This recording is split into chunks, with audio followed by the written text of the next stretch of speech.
healthy living, that aspirin alert, and the growing trend among a lot of people of taking a small aspirin, low dose, every day to prevent heart attacks and strokes. Well, today, the Journal of the American Medical Association raised a red flag, saying the risk of bleeding, even from low-dose aspirin every day, is greater than they thought. And ABC's Dr. Richard Besser is here to explain what this means. This was a big study, Rich. This is big. You know, we've known for years that aspirin can cause bleeding. But here they looked at hundreds of thousands of people who were on low-dose aspirin because they had risk factors for heart disease like high blood pressure, high cholesterol.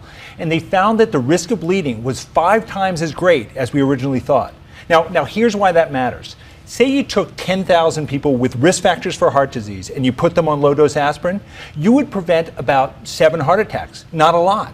But at the same time, you would see 5 people with serious bleeds. It could be a stroke, it could be a bleeding into their intestines. And that's not a great trade-off. It's very different if you take 10,000 people who've had a heart attack. There you're going to prevent about 250 heart attacks. And okay, that's so big. If you've not had a heart attack, the trade-off is not great. And I confess I'm one of those who decide, oh, why not? Can't hurt you. But the bleeding is serious. That's right. You know, this is a real medication. Unless you have had a heart attack or serious heart disease, it's not a great trade-off. And tell me how this bleeding works. So aspirin does 2 things. It can directly irritate your stomach and cause bleeding, and then it prevents that bleeding from stopping. You know, take a look at this. This is the normal situation. If you have a little nick in a blood vessel, the platelets come together with proteins in your blood and form a nice, strong clot.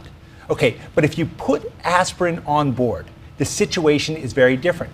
Those platelets don't come together well. That clot is going to be weak and leaky, and that blood can leak into your brain or into your intestine, and that can be deadly. So this new study going to change the recommendation of doctors? Well, I think it will. You know, if you've had a heart attack, continue taking that baby aspirin. It's not going to change that.